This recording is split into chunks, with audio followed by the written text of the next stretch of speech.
नमस्कार दोस्तों, राधे राधे। श्रावण मास की हार्दिक शुभकामनाएं। आज हम शिव महापुराण के 10वें अध्याय की कथा सुनेंगे। इस कथा में हम श्रावण मास में शनिवार को किए जाने वाले पूजा और कथा का वर्णन करेंगे। वीडियो आपको जरा सा भी अच्छी लगी तो वीडियो को लाइक और कमेंट में लिखे हर हर महादेव। अब कथा को शुरू करते हैं। ईश्वर बोले, हे सनत कुमार, अब मैं आपसे शनिवार व्रत की विधि का वर्णन करूंगा, जिसका अनुष्ठान करने से मंदत तो नहीं होता। श्रावण मास में शनिवार के दिन नरसिंह, शनि तथा अंजनी पुत्र हनुमान, इन तीनों देवताओं का पूजन करना चाहिए। दीवारों पर अथवा स्तंभ पर नरसिंह की सुंदर प्रतिमा बनाकर हल्दी युक्त चंदन से और नीले, लाल तथा पीले फूलों से लक्ष्मी सहित जगतपति नरसिंह का भली भांति पूजन करके उन्हें खिचड़ी का नैवेद्य तथा कुंजन नामक साग का भोग अर्पण करना चाहिए। उसी को स्वयं भी खाना चाहिए और ब्राह्मणों को भी खिलाना चाहिए। तिल का तेल तथा घृत स्नान भगवान नरसिंह को प्रिय है। शनिवार के दिन तिल सभी कार्यों के लिए बहुत शुभ माना जाता है। शनिवार के दिन तिल के तेल से ब्राह्मणों तथा सुवासिनी स्त्रियों को उपटन लगाना चाहिए तथा कुटुंब सहित स्वयं भी संपूर्ण शरीर में तेल लगाकर स्नान करना चाहिए तथा उड़द का भोजन ग्रहण करना चाहिए। इससे भगवान नरसिंह प्रसन्न होते हैं। इस प्रकार श्रावण मास में चारों शनिवार में इस व्रत को करना चाहिए। जो ऐसा करता है उसके घर में स्थिर लक्ष्मी का वास रहता है और धन धान्य की समृद्धि होती है। पुत्रहीन व्यक्ति को पुत्र वाला हो जाता है और इस लोक में सुख होकर अंत में वैकुंठ को प्राप्त होता है। नरसिंह की कृपा से मनुष्य के चारों दिशाओं में व्याप्त रहने वाली उत्तम कृति होती है। हे सौम्य, मैंने आपसे नरसिंह का यह उत्तम व्रत कहा है। हे नंद कुमार, अब शनि की प्रसन्नता के लिए जो करना चाहिए उसे सुनिए। एक लंगड़े ब्राह्मण और उसके अभाव में किसी ब्राह्मण के शरीर में तिल का तेल लगाकर उसे उस जल से स्नान कराना चाहिए और श्रद्धापूर्वक नरसिंह के लिए बताए गए अन्न अर्थात खिचड़ी उसे खिलानी चाहिए। उसके बाद तेल, लोहा, काला तिल, काला उड़द, काला कंबल प्रदान करना चाहिए। इसके बाद व्रती यह कहे, मैंने यह सब शनि की प्रसन्नता के लिए किया है। हे शनिदेव, मुझ पर प्रसन्न हो। उसके बाद तिल के तेल से शनि का अभिषेक करना चाहिए। उनके पूजन से तिल तथा उड़द के अक्षत प्रस्त माने गए हैं। हे मुनि, अब मैं शनि का ध्यान बताऊंगा, आप ध्यान पूर्वक सुनिए।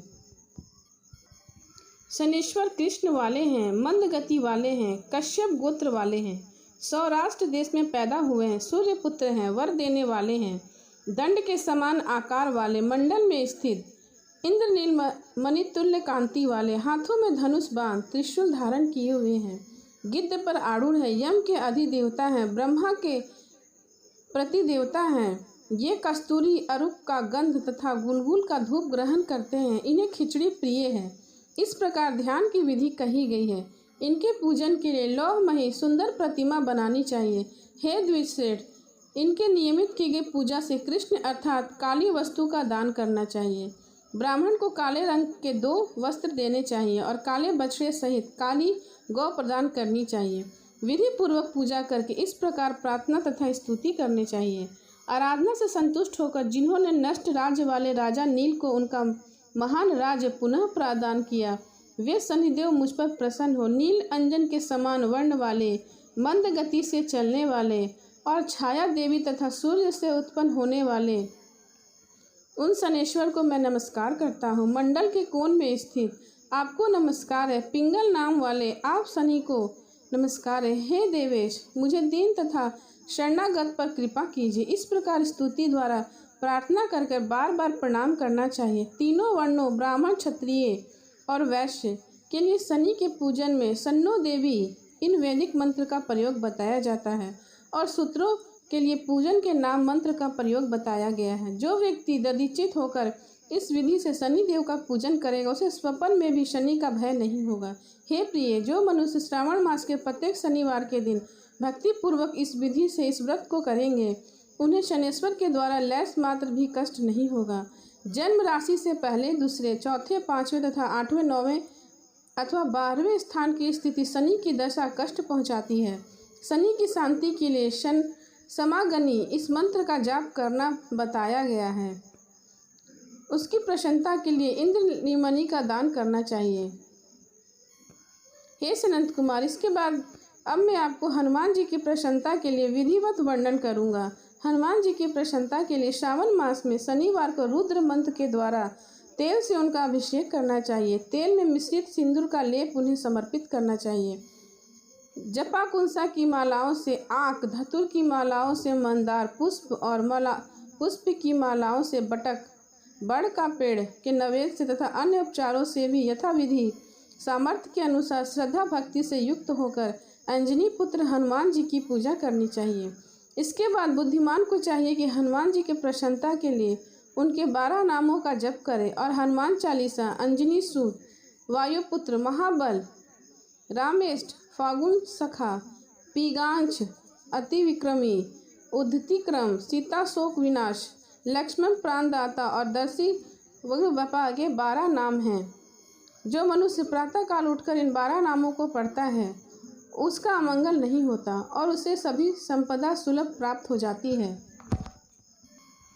इस प्रकार श्रावण मास में शनिवार के दिन वायुपुत्र हनुमान जी की आराधना करके मनुष्य वज्र शरीर वाला, निरोगी तथा बलवान हो जाता है। अंजनी पुत्र की कृपा से वह कार्य करने में वेगवान तथा बुद्धि वैभव से युक्त हो जाता है। उसके बाद शत्रु नष्ट हो जाते हैं, मित्रों की बुद्धि होती है, वह वीरशाली तथा कीर्तिमान हो जाता है। यदि साधक हनुमान जी के मंदिर में हनुमान कवच का पाठ करे तो अनिमा आदि 8 सिद्धियों का स्वामित्व प्राप्त कर लेता है और यक्ष, राक्षस तथा बेताल उसे देखते ही कांपते हैं और भयभीत होकर वेगपूर्वक दिशाओं में भाग जाते हैं। हे संत कुमार, शनिवार के दिन पीपल के वृक्ष का आलिंग तथा पूजन करना चाहिए। शनिवार को छोड़कर अन्य किसी दिन पीपल वृक्ष का स्पर्श नहीं करना चाहिए। शनिवार के दिन उसका आलिंगन सभी संपदाओं को प्राप्त करने वाला होता है। प्रत्येक मास में 7 वारों में पीपल का पूजा फलदायक होता है, किंतु श्रावण मास में यह पूजा अधिक फलप्रद होता है। इस तरह से हे प्रिय, सावन मास के 9वें अध्याय का वर्णन मैंने आपको सुनाया है और प्रेम से बोलिए शंकर भगवान की जय। इसी तरह से श्रावण मास के 10वें अध्याय की समाप्ति हुई।